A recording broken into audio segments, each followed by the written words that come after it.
नमस्कार। संतोष पाठक ऑफिशियल पर आपका स्वागत और अभिनंदन। मेरे साथ हैं संतोष पाठक जी। स्वागत और अभिनंदन। बहुत बहुत धन्यवाद शिव जी और संतोष पाठक ऑफिशियल यूट्यूब प्लेटफॉर्म के भी तमाम दर्शकों को नमस्कार। और चूंकि ना काहू से दोस्ती ना काहू से बैर, तो हम सत्ता पक्ष की खबर भी लेते हैं, हम विपक्ष की खबर भी लेते हैं। और राहुल गांधी के पार्टी के एक बड़े नेता ने राहुल गांधी के स्टैंड के खिलाफ बयान दे दिया है। अब क्या कार्रवाई होगी उस बड़े नेता के खिलाफ, ये तमाम चीजें, क्योंकि पिछले कई महीनों से राहुल गांधी जो कह रहे थे, पिछले कई महीनों से कांग्रेस पार्टी जो कह रही थी, उस एजेंडे के बिल्कुल विपरीत जाकर एक बयान आया है। और अब ये कहावत यहाँ पे ये भी सटीक बैठती है कि सब कुछ लुटा के अब होश में आए तो क्या आए। तो उसको लेकर एक बड़ी खबर हम आपके सामने लेकर आए हैं। हमेशा की तरह शुरुआत शिव जी करेंगे और कुछ मिनट हमारे साथ बने रहिएगा। हम एक एक तथ्यों को आपके सामने रखेंगे। हम उन यूट्यूबर की तरह नहीं है जो सोते जागते उठते बैठते खाते पीते तेजस्वी यादव को बिहार का मुख्यमंत्री और राहुल गांधी को देश का प्रधानमंत्री बनाते रहते हैं। हम उन गोदी मीडिया की तरह भी नहीं है जो हर तरफ मोदी मोदी मोदी के जयकारे लगाते हुए नजर आते हैं। हम तो सिर्फ निष्पक्षता के साथ, स्वतंत्रता के साथ आपके सामने तथ्यों को रखते हैं। मालिक आप ही है, जनता जनार्दन आप ही है। आपने ये ठान रखा है कि मान लीजिए संतोष पाठक ऑफिशियल यूट्यूब प्लेटफॉर्म को सब्सक्राइब नहीं करना है, वीडियो नहीं बढ़ाने हैं, तो आप रोके बैठे हुए, क्योंकि पिछले कई दिनों से हम 75 क्रॉस कर चुके, 76 क्रॉस कर चुके, 77 क्रॉस कर चुके, लेकिन 80 तक पहुंच नहीं पा रहे हैं। हाफने लग गए हैं हम।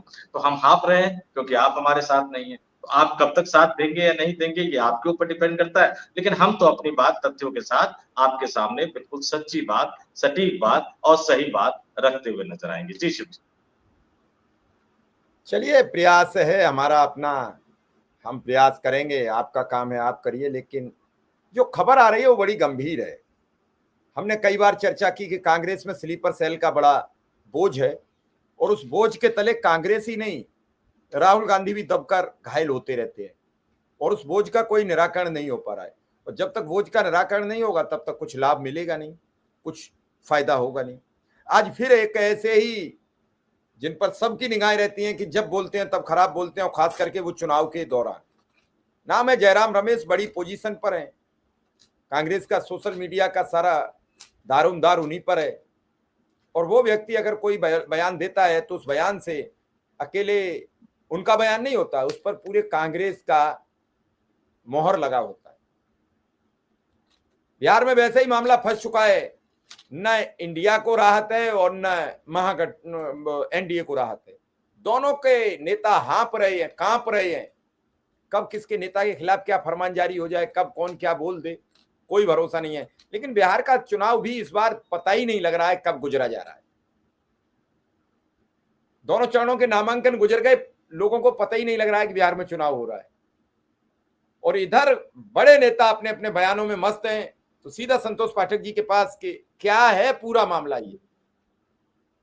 देखिए शिव जी, बिना किसी लाग लपेट के हम सीधे खबर पे आ जाते हैं। खबर क्या है कि राहुल गांधी जब बिहार में गए, तेजस्वी यादव के साथ मंच शेयर किया, तेजस्वी यादव से सवाल पूछा गया। तेजस्वी यादव ने कहा कि राहुल गांधी इंडिया गठबंधन की तरफ से प्रधानमंत्री पद के उम्मीदवार है। लेकिन यही सवाल जब राहुल गांधी से पूछा गया कि बिहार में इंडिया गठबंधन की तरफ से क्या तेजस्वी यादव मुख्यमंत्री पद के उम्मीदवार हैं, दावेदार हैं, तो राहुल गांधी ने इस सवाल को टाल दिया। कृष्णा अल्लावरू से बार बार लगातार ये सवाल पूछा जाता रहा, जो कि बिहार प्रदेश के प्रभारी है, राहुल गांधी के करीबी है, वो इस सवाल को टालते रहे। बिहार प्रदेश के अध्यक्ष राजेश राम से लगातार ये सवाल पूछा जाता रहा कि इंडिया गठबंधन की तरफ से मुख्यमंत्री पद का उम्मीदवार दावेदार कौन है, टालते रहे। कांग्रेस पार्टी से लगातार इन सवालों को टाला जाता रहा। बताया गया कि ये रणनीति का हिस्सा है। कभी बताया गया कि कांग्रेस पार्टी ज्यादा से ज्यादा सीटें लेना चाहती है, 70 सीटें लेना चाहती है, सीट तो मिली नहीं। कभी बताया गया कि कांग्रेस पार्टी उप मुख्यमंत्री पद पर आश्वासन ले लेना चाहती है, लेकिन उप मुख्यमंत्री पद भी नहीं मिला। और हालत ये हो गई कि राजेश राम जो कि उप मुख्यमंत्री बनने के बारे में सोच रहे थे, उनके खिलाफ भी राष्ट्रीय जनता दल ने, सुनने में आ रहा है कि उम्मीदवार उतार दिए हैं। अब जो गठबंधन है खंड खंड बिखरा हुआ है। एनडीए गठबंधन लगातार चुटकी लेता हुआ नजर आ रहा था कि तेजस्वी यादव को राष्ट्रीय जनता दल तो मुख्यमंत्री बता रही है, लेकिन कांग्रेस पार्टी मुख्यमंत्री का उम्मीदवार दावेदार नहीं बता रही है। हालत ये होगी कि कांग्रेस पार्टी के पूर्व प्रदेश अध्यक्ष बिहार के अखिलेश प्रसाद सिंह लगातार बार बार जब तेजस्वी यादव के मुख्यमंत्री पद के उम्मीदवार होने की वकालत करते रहे, बयान देते रहे, तो ये कहा गया कि कांग्रेस पार्टी के स्टैंड से बिल्कुल अलग जाकर वो ले रहे हैं बयान स्टैंड, और कई बार उनके खिलाफ कार्रवाई करने की बात भी कही गई। और जाहिर सी बात है कि जब राहुल गांधी जिस सवाल को टाल गए, इसका मतलब वो कांग्रेस पार्टी की आधिकारिक रणनीति है। लेकिन अब जैसा कि हम कुछ दिन पहले बात कर रहे थे, चाहे शशि थरूर हो या कांग्रेस के दिग्गज नेता हो, अशोक गहलोत जैसे नेता ने भी गांधी परिवार के खिलाफ एक जमाने में मोर्चा खोल दिया था। अब जयराम रमेश ने एक बड़ा अजीब सा बयान, जबकि जयराम रमेश को पता है कि राहुल गांधी क्या सोच रहे हैं, कांग्रेस पार्टी का आला कमान क्या सोच रहा है, और जयराम रमेश है कौन? जयराम रमेश राष्ट्रीय महासचिव है, और इसके साथ ही जनरल सेक्रेटरी होने के साथ ही वो इंचार्ज कम्युनिकेशन है। और डेली सुबह सुबह, मैं फिर से दोहरा देता हूँ, डेली सुबह सुबह वो कोई ना कोई पोस्ट कर देते हैं। हालांकि कांग्रेस बीट के पत्रकार तो चुटकी लेते हुए कहते हैं कि कांग्रेस पार्टी के नेता जिस मुद्दे पर प्रेस कॉन्फ्रेंस करने वाले होते हैं दोपहर में, वो सुबह सुबह उसी मुद्दे पर पोस्ट करके या एएनआई को बुला के बाइट देके वो उस नेता की प्रेस कॉन्फ्रेंस की एक तरह से हवा निकाल देते हैं। ये बातें भी कही जाती रही है, लेकिन वो अलग बात है। लेकिन इस बार तो जयराम रमेश साहब ने कमाल कर दिया। इस बार जयराम रमेश साहब ने तो धमाका कर दिया। किस तरह का कमाल कर दिया, किस तरह का धमाका कर दिया? शिव जी, मैं चाहूंगा कि आप दर्शकों को सीधे वो खबर दिखा दे कि क्या धमाल, क्या धमाका किया है। ये खबर देख लीजिए, एनबीटी यानी नवभारत टाइम्स को जयराम रमेश ने इंटरव्यू दिया, और जयराम रमेश ने जो इंटरव्यू दिया उसकी हेडलाइन देख लीजिए कि महागठबंधन में सीएम पद का चेहरा तेजस्वी ही है। आज के अखबार में छपा है। और मैंने कहा ना, सब कुछ लुटा के होश में आए तो क्या आए, तमाम चीजें कही, जीत हार पता नहीं क्या क्या कहा, कई तरह के दावे कहे उन्होंने। लेकिन इसमें सबसे बड़ी जो खबर यही है शिव जी कि महागठबंधन में सीएम पद का चेहरा तेजस्वी ही है। जबकि राहुल गांधी का स्टैंड बिल्कुल साफ साफ है, कांग्रेस पार्टी का स्टैंड बिल्कुल साफ साफ है। और इसके बाद भी अगर मान लीजिए कि कांग्रेस पार्टी ने अपने स्टैंड में बदलाव किया, तो पटना में राष्ट्रीय जनता दल के साथ बैठकर ज्वाइंट प्रेस कॉन्फ्रेंस करते, तो शायद एकजुटता का मैसेज जाता। सीटों पर क्लैरिटी भले ही नहीं हुई, लेकिन अगर एक ज्वाइंट प्रेस कॉन्फ्रेंस करके मुख्यमंत्री पद पर क्लैरिटी कर दी जाती, तो इंडिया गठबंधन का फायदा होता। लेकिन ऐसा नहीं हुआ। इसका मतलब ये कांग्रेस पार्टी का आधिकारिक स्टैंड नहीं है।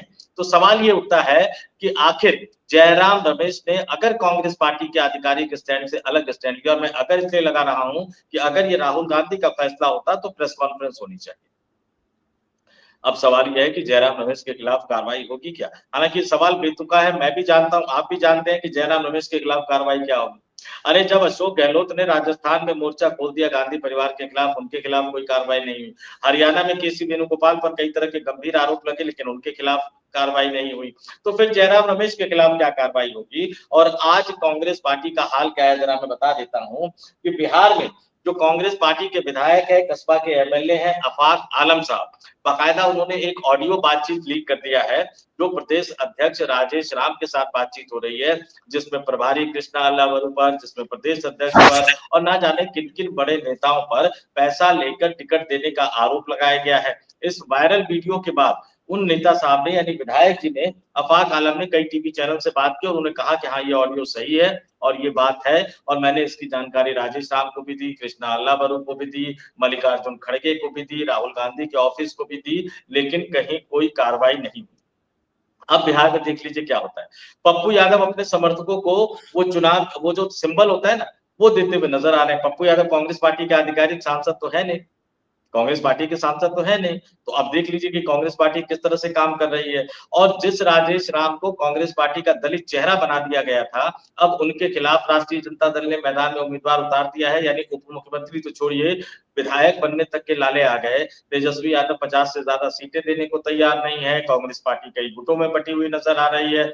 जो कांग्रेस पार्टी राहुल गांधी के आधा दर्जन दौरे के बाद एकजुट नजर आ रही थी, ज्यादा से ज्यादा सीटें जीतने की बात कही जा रही थी, अब तो पता नहीं वो कितने गुटों में खंड खंड बट गई है। और इस बीच देश की राजधानी दिल्ली में जयराम रमेश साहब ने तो बिल्कुल राहुल गांधी के स्टैंड से विपरीत स्टैंड लेकर ये बता दिया कि भले ही राहुल गांधी पंजाब जाकर अपने आप को संतोष एलओपी जी, कहते रहे, भले ही राहुल गांधी अपने बड़े नेता होने की बात करते रहे, लेकिन कांग्रेस ही उनको बड़ा नेता मानने को तैयार नहीं है। तो शिव कुमार मिश्रा और संतोष पाठक क्या करेंगे उसमें शिव जी? संतोष जी, सबसे बड़ा सवाल ये नहीं है, सबसे बड़ा सवाल ये है कि पहली बार, आपका आकलन है, मैं आपकी आकलन से हमेशा सहमत रहता हूं, लेकिन पहली बार राहुल की भीड़ के बाद कांग्रेस में टिकटार्थियों की भीड़ बढ़ी। अब तक कांग्रेस में जो लोग आते थे वो ये सोच के आते थे टिकट दे दो, वो पैसे दे दो तो लड़ लेंगे, नहीं दोगे तो घर बैठे है, और नहीं है तो हम अपनी सौदा दूसरे से कर लेंगे कि हम टिकट तो ले आए, अब तुम बताओ क्या करना है। इस बार कांग्रेस में जीतने के लिए लोग लड़ रहे हैं, जो प्रभाव दिखाए, और जब जीतने के कगार पर कोई पार्टी पहुंचती है तभी टिकटों के लिए जूतम पैजार होती है। पुराने पत्रकार हो आप, पुरानी रिपोर्टिंग करने वाले लोग हो तो जानते हो। अब इस बार वहां जीतने की कगार पर पहुंची तो हर आदमी टिकट लेना चाह रहा है, टिकट तो एक को मिलेगी। अब पप्पू यादव आपने कहा आधिकारिक सांसद नहीं है, पप्पू यादव सिंबल बांट रहे हैं। पप्पू यादव ने चुनाव खत्म होते ही कह दिया था कि मैं कांग्रेस का सांसद हूं, लेकिन कागजी नहीं। पप्पू यादव को मंच पर चढ़ने नहीं दिया, उसका भी फोटो वीडियो वायरल हुआ, आपने देखा। अब पप्पू यादव सिंबल बांट रहे हैं तो जाहिर सी बात थी कि तेजस्वी की नाराजगी बढ़ेगी। अखिलेश प्रसाद वाली कांग्रेस इस बार बिहार में नजर आ नहीं रही है। इस बार राजेश राम की कांग्रेस है, और राजेश राम की जो कांग्रेस है वो राजेश राम के स्तर पर खुली किताब हो गई है। कोई भी आओ पेज फाड़ ले जाओ, कोई भी आओ कुछ भी बोल दो। तो फिलहाल बिहार में कांग्रेस की स्थिति मजबूत थी, अब कितनी मजबूत रहेगी वो आने वाला वक्त बताएगा। लेकिन एक सवाल है कि राजेश राम के खिलाफ भी आरजेडी ने उम्मीदवार उतार के खुली बगावत तो कर दी है। भाई किसी और के खिलाफ उतारते तो मान सकते थे कि बगावत नहीं है, लेकिन प्रदेश अध्यक्ष के खिलाफ उतारने की बात तो खुली बगावत है। तो इस बगावत से कैसे निपटे कांग्रेस? देखिए, कांग्रेस पार्टी 60 से ऊपर जाके चुनाव लड़ेगी, मोटा मोटी जितने विधायकों का आंकड़ा आ जाएगा, लेकिन राष्ट्रीय जनता दल 50 से ज्यादा उनके लिए छोड़ेगी नहीं। तो बाकी सीटों पर, जैसा कि मैंने कहा कि 8, 9, 10 सीटों पर ही अभी फ्रेंडली फाइट की स्थिति की नौबत आ रही है, लेकिन ये करीब 15 सीटों के आसपास होगा, मोटा मोटी ये मान। तो महागठबंधन में जो खींचतान है वो तो खींचतान है, पटना में जो लड़ाई है वो तो लड़ाई है, लेकिन देश की राजधानी दिल्ली में जब जयराम रमेश जैसे नेता भी कांग्रेस के आधिकारिक स्टैंड से अलग हटते हुए नजर आते हैं, मैं बार बार कह रहा हूं, इस बात को मैं बार बार कह रहा हूं कि कई भक्त कूद जाएंगे और हम लोगों पर कई तरह के कटाक्ष करते हुए नजर आएंगे अगर कांग्रेस पार्टी का ये स्टैंड शिफ्ट हुआ है और वो मुख्यमंत्री पद के दावेदार की घोषणा तेजस्वी यादव के नाम की कर रहे हैं, तो इसकी घोषणा बिहार की राजधानी पटना में प्रेस कॉन्फ्रेंस करके होनी चाहिए थी, या दिल्ली में भी प्रेस कॉन्फ्रेंस करके होनी चाहिए थी, या एक अखबार को इंटरव्यू देके ऐसा खुलासा क्यों किया गया, या उनके मुंह से निकल गया, या जानबूझकर उन्होंने बोल दिया, या उनके मुंह से बुलवाया गया। इन तमाम चीजों का तो नुकसान ही हो रहा है महागठबंधन, इन तमाम चीजों का महागठबंधन को नुकसान ही हो रहा है।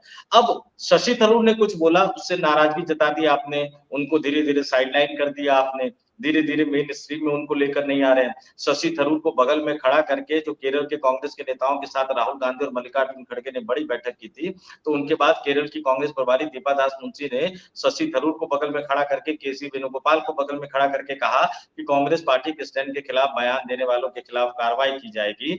लेकिन जब जयराम रमेश जैसे नेता ही, जो कि डिसीजन लेने वाले नेता हैं, अगर वो भी इस तरह का बयान देंगे कांग्रेस पार्टी के आधिकारिक स्टैंड से अलग हटकर, तो बार बार मैं ये नहीं कह रहा कि बीजेपी के स्लीपर सेल कौन है, ये काम तो तय करना शिव कुमार मिश्रा या संतोष पाठक का काम नहीं है, ये तो राहुल गांधी का काम है। लेकिन कुछ सवाल तो उनको पूछने चाहिए। हालांकि राजस्थान विधानसभा चुनाव के समय अशोक गहलोत जब आए थे तो राहुल गांधी ने पूछा था कि आपने पिछली मीटिंग में तो कहा था कि ज्यादातर सिटिंग विधायकों के खिलाफ गुस्सा है, और फिर उन्हीं सिटिंग विधायकों की टिकट लेकर आ गए। सोनिया गांधी को बीच बिचाव करना पड़ा, अशोक गहलोत और राहुल गांधी में तीखी बहस हो गई। शशि थरूर के खिलाफ कोई कार्रवाई नहीं कर पा रहे हैं, भूपेन्द्र सिंह हुड्डा के खिलाफ कोई कार्रवाई कर नहीं पाए, फिर से उन्हें पद देना पड़ गया। केसी वेणुगोपाल के खिलाफ कोई कार्रवाई कर नहीं पा रहे हैं। अब जयराम रमेश ने भी एक अलग तरह का स्टैंड दिखा दिया। दूसरी तरफ भारतीय जनता पार्टी को देखिए, अमित शाह के खिलाफ, नरेंद्र मोदी के खिलाफ कोई बयान आता है? जितने लोगों ने बगावत की एक एक करके सब टिकट वापस लेते जा रहे हैं। यहाँ तक कि अश्विनी चौबे तो नामांकन फॉर्म लेके कार्यालय पहुंच गए थे नामांकन भरने के लिए, बेचारा इतना पैसा खर्च करके पूरे रैली निकाल के ले गए नामांकन करने के लिए, और जैसे ही पर्चा लेकर अंदर जा रहे थे एक फोन आ गया, बैरंग वापस लौटना पड़ गया। तो एक तरफ भारतीय जनता पार्टी और एक तरफ कांग्रेस, दोनों के हाल अब देख लीजिए क्या है। तो किसका फोन पहुंचा? जी जी जी, किसका फोन पहुंचा? नहीं, ये तो दिलचस्प है कि किसका फोन पहुंचा, लेकिन ये तय मानकर चल लीजिए कि बिहार की राजनीति में जो सुगबुगाहट होती है, अगर अमित शाह पटना में बैठे हुए हैं, तो बिहार के किसी भी कोने से किसी को भी बुलाना है, तो 3 घंटे में, आजकल सड़कें अच्छी बन गई हैं, तो 3 घंटे में वो पटना पहुँच जाएँगे। और अमित शाह का खुद का फ़ोन जाने के बाद बीजेपी नेताओं की हिम्मत नहीं होती। बीजेपी नेताओं की तो छोड़िए, मीडिया की हिम्मत नहीं होती है। प्रशांत किशोर एक टीवी चैनल के डिबेट में बैठे हुए थे। एंकर ने कुछ पूछ लिया अमित शाह के बारे में। उन्होंने अमित शाह की तारीफ करी कि भाई अपनी पार्टी के लिए कुछ भी कर गुजरने को तैयार होते हैं। और दूसरे शब्दों में उन्होंने कहा कि बिहार की राजनीति में सबसे बड़े पलटू मार जो है, पलटू राम जो है, वो नीतीश कुमार नहीं है, वो तो अमित शाह है। कैसे उन्होंने साबित कर दिया कि अमित शाह बिहार जाते हैं, कहते हैं बिहार के लोगों का सुन लो, मैं आपसे वादा करके जा रहा हूं, मैं आपको बता के जा रहा हूं, एनडीए गठबंधन के दरवाजे नीतीश कुमार के लिए बंद है। और फिर वही अमित शाह बिहार में आ जाते हैं और कहते हैं कि नीतीश कुमार के नेतृत्व में चुनाव लड़ रहे हैं। तो प्रशांत किशोर ने कहा कि पलटू राम तो नीतीश कुमार अगर है तो अमित शाह भी पलटू राम है। उसके बाद एंकर ने कुछ डालने की कोशिश की, तो प्रशांत किशोर ने चुटकी लेते हुए कहा कि बताइए, आप इतना डर गई, उस आदमी का खौफ इतना है कि उस आदमी के बारे में मैं बोल रहा हूँ, आप तो बोल नहीं रही, लेकिन आप इतना ज्यादा डर गई कि आप सुनने को तैयार नहीं। तो एक तरफ अमित शाह है, जो पटना में बैठ के एक-एक करके बगावत को थामते हुए नजर आ रहे हैं, और दूसरी तरफ राहुल गांधी है, जो बिहार विधानसभा चुनाव के समय पर विदेश घूमने चले जाते हैं, उत्तर प्रदेश चले जाते हैं, चंडीगढ़ चले जाते हैं, असम चले जाते हैं। बिहार नहीं लेकिन जाते हैं। जिस बिहार में जनवरी में गए, फरवरी में गए, अप्रैल में गए, मई में गए, जून में गए, और फिर उन्होंने वोटर अधिकार यात्रा निकाली, पता नहीं उस बिहार का रास्ता ही भूल गए। यही समझ में नहीं आ रहा कि आखिर वो चाहते क्या है। मैं तो आपसे ये कहूंगा कि जाको प्रभु दारुण दुख देई ताकि मत पहले हर ले। ये बड़ी असमंजस हो गई है कि विपक्ष अपनी बातें तय नहीं कर पा रहा है। अभी अभी मुझे खबर मिली है कि उत्तर प्रदेश में अखिलेश यादव ने एक बयान दे दिया है कि मोमबत्ती और दिया जलाना गलत है। कुछ ऐसा कुछ बोल दिया, मैंने पूरा बयान पढ़ा नहीं है। और भूकंप आ जाएगा। जो ब्रजेश पाठक और केशव प्रसाद की जो बात चल रही थी, उसे लोग भूल जाएंगे और बात शुरू हो जाएगी अखिलेश यादव की। विपक्ष मुद्दे गढ़ नहीं पाता। विपक्ष मुद्दे गढ़ दे तो दूसरे के हाथ में अपनी, कहते नहीं, ये लगाम दे देता है, घोड़े को दूसरे के हवाले कर देता, बेटा तुम चलाओ। कितना बढ़िया मौका था, भगवान ने भी रास्ता खोला है। 242 पर रह गया एनडीए, एक सीट कम हो गई। तो ऐसे में क्या कहा जाए, इसमें क्या कहेंगे, और अगर नहीं कहेंगे तो क्या होगा। आप हर चीज समझिए और सोचिए और विचार कीजिए कि अब जयराम रमेश के खिलाफ कोई कांग्रेस की क्षमता है जो कुछ कार्रवाई कर पाए, और क्षमता नहीं है, कार्रवाई नहीं कर पाएगी तो क्या होगा। नहीं शिव जी, 242 नहीं, मेरे पास जो आंकड़ा है, मेरे पास जो जानकारी है, 29 चिराग पासवान को मिले थे, जिसमें से एक तो चले गए, 28 बचे हैं। इसमें से अब तक 7, शिवजी मैं फिर से दोहरा रहा हूं, इन 28 में से 7 उम्मीदवारों के खिलाफ ये बताया जा रहा है कि नीतीश कुमार ने घेरेबंदी कर दी है, और वो 7 उम्मीदवारों का हारना तय है। 2020 का बदला नीतीश कुमार इस बार चुकाएंगे। नीतीश कुमार चिराग पासवान को छोड़ेंगे नहीं। तो 243 में से एक घटा के 242 हुए। अब उसमें से 7 और आप घटा दीजिए तो 235 हो गए। अभी बाकी उम्मीदवारों के खिलाफ भी नीतीश कुमार घेरेबंदी करते हुए नजर आएंगे। तो इस बार एनडीए गठबंधन में शामिल होने के बावजूद नीतीश कुमार इस बात को सुनिश्चित करना चाहते हैं कि चिराग पासवान के ज्यादातर उम्मीदवार चुनाव जीत कर रहा है। तो ये विन विन सिचुएशन थी, एक फेवरेबल सिचुएशन थी कांग्रेस पार्टी के लिए, महागठबंधन के लिए। और दीपांकर भट्टाचार्य ने कुछ दिनों पहले जब हमसे बातचीत की थी, सीपीआई माले के महासचिव ने, उनकी बिल्कुल सही बात थी कि आप 70 सीटें लेकर 20 जीतेंगे, इससे बढ़िया कि आप 40 या 50 सीट लेकर आप 30 जीतिए। कहीं ना कहीं निश्चित तौर पर देखिए, कांग्रेस के में जीत की संभावना बढ़ी, इसलिए टिकट की डिमांड ज्यादा थी। लेकिन कई बार आपको राजनीतिक रूप से रियलिस्टिक फील्ड में उतरना पड़ता है। लोकसभा चुनाव में आप जरूर बढ़त ले सकते थे, लेकिन विधानसभा चुनाव में मुख्यमंत्री तो आपका बनना नहीं है। बिहार का विधानसभा चुनाव में सबसे ज्यादा जो दांव पर जिसकी प्रतिष्ठा लगी, वो लालू यादव, तेजस्वी यादव की लगी है। तो जीतने वाली सीटों को आप ले सकते थे। जो गुड सीट और बैड सीट का फॉर्मूला जो कांग्रेस पार्टी ने रखा था, वो तो बिल्कुल सही था कि आप जीतने वाली 50-55 सीटें छांट लीजिए, जिसमें से आप 30 के आसपास भी अगर जिता कर लेके आ जाते हैं, तो निश्चित तौर पर महागठबंधन को मजबूती मिलती। लेकिन इसकी बजाय संख्या पर ध्यान दिया गया, और फिर ये कहा गया कि पैसे लेकर टिकट बांटने के आरोप लगाए गए। तो जब आप संख्या पर ध्यान देते हैं, तो फिर कई बार लगता है कि क्या इन आरोपों में कोई तथ्य है, इन आरोपों में सत्यता है, क्योंकि कांग्रेस के आलाकमान की तरफ से कोई बयान नहीं आया। और इसलिए कई तरह की शंका खड़ी होती है कि क्या एक जीते हुए चुनाव को कांग्रेस पार्टी के अंदर मौजूद भारतीय जनता पार्टी के स्लीपर सेल और एजेंट ने एक बार फिर से राहुल गांधी को हरवा दिया। याद कीजिए, महाराष्ट्र में लोकसभा चुनाव में विपक्षी गठबंधन जीता, लेकिन विधानसभा चुनाव में तो कहीं नजर ही नहीं आया, कहीं नजर नहीं आए, पूरी तरह से साफ हो गया। हरियाणा में याद कीजिए लोकसभा चुनाव में क्या हुआ, विधानसभा चुनाव में हार की संभावना थी। अगर हार की आशंका नहीं होती तो नरेंद्र मोदी अपने करीबी दोस्त मनोहर लाल खट्टर को हरियाणा में मुख्यमंत्री पद से हटाते नहीं, नायब सिंह सैनी को मुख्यमंत्री बनाते नहीं, लेकिन विधानसभा चुनाव में कांग्रेस सत्ता में नहीं आ पाई। तो ये कहीं न कहीं क्या उसी तरह के स्लीपर सेल और एजेंट जो है, वो बिहार के विधानसभा चुनाव में कांग्रेस पार्टी को हरा चुके हैं। और जब मैं कह रहा हूँ हरा चुके हैं, कुछ लोगों को बुरा लग सकता है, लेकिन अब अगर बिहार की जनता तुल जाएगी कि भाई एनडीए को हराना है तभी कुछ हो पाएगा, नहीं तो आज की राजनीतिक परिस्थिति तो ये है कि कांग्रेस पार्टी हो, राष्ट्रीय जनता दल हो, प्लेट में सजाकर उन्होंने जीत को दे दिया। आप देखिए झारखंड के मुक्ति मोर्चा के मुख्यमंत्री हेमंत सोरेन के साथ क्या किया? झारखंड मुक्ति मोर्चा ने 2019 के विधानसभा चुनाव में भी राष्ट्रीय जनता दल को सीट दी, कांग्रेस पार्टी को सीट दी, उनके नेता को मंत्री बनाया। 2024 के विधानसभा चुनाव में भी राष्ट्रीय जनता दल को सीट दी, कांग्रेस पार्टी को सीट दी, दोनों को सरकार में शामिल किया। लालू यादव लंबे समय तक चारा घोटाला के मामले में रांची के जेल में रहे, उनकी सुख सुविधा, हालांकि ये बुरी बात थी लेकिन मैं फिर भी कह देता हूं कि उनकी पूरी सुख सुविधा का ख्याल रखा। बेचारे जेल में होते हुए भी स्वास्थ्य के नाम पर जो वहां पे हॉस्पिटल है उसके डायरेक्टर के कोठी में रहा करते थे और तमाम तरह की सुविधाएं उनके हाथ में थी।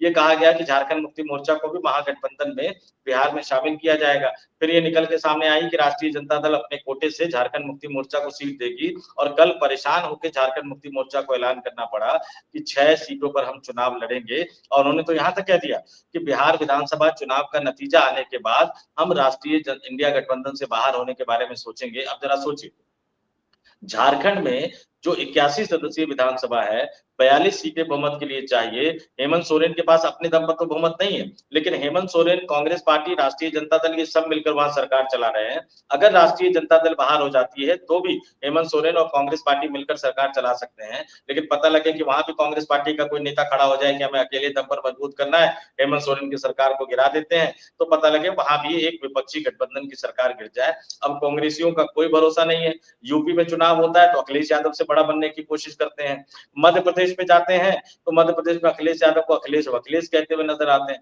बिहार में चुनाव होता है तो तेजस्वी यादव से बड़ा बनने की कोशिश करते हैं। अब झारखंड में भी अगर वो हेमंत सोरेन से बड़ा बनने की कोशिश करेंगे तो वहां भी एक विपक्षी सरकार को हराते हुए नजर आएंगे। तो इस देश के मुख्य विपक्षी पार्टी के अंदर जो ये ऊहापोह की स्थिति है, जो कंफ्यूजन की स्थिति है, वो इस देश के लोकतंत्र के लिए बेहतर नहीं है, अच्छा नहीं है। ये संकट की घड़ी है और इसलिए इस मुद्दे को लेकर हम जनता के सामने आए, हमने तथ्यों के साथ रख दिया। अब ये दर्शक कमेंट करके बताए कि भाई जयराम रमेश ने कोई खिलाफत की है, नहीं की है, और जयराम रमेश ने राहुल गांधी के स्टैंड के खिलाफ बयान दिया है या नहीं दिया है, और दिया है तो क्या उनके खिलाफ कार्रवाई होनी चाहिए या नहीं होनी चाहिए, होनी चाहिए तो क्या कार्रवाई होनी चाहिए, और क्या उनको लगता है कि राहुल गांधी और मल्लिकार्जुन खड़गे उनके खिलाफ कोई कार्रवाई कर भी पाएंगे या नहीं कर पाएंगे। जी चलिए, आपने बड़ी बेहतरीन ढंग से समझा दिया है और दर्शकों को हम कमेंट की प्रतीक्षा करेंगे कि वो हमें बताएं क्या जयराम रमेश के खिलाफ कार्रवाई हो या ना हो। फिलहाल इस खबर में इतना ही। संतोष पाठक जी का बहुत बहुत आभार, बहुत बहुत धन्यवाद। बहुत बहुत धन्यवाद शिव जी, और तमाम दर्शकों को भी नमस्कार, आभार।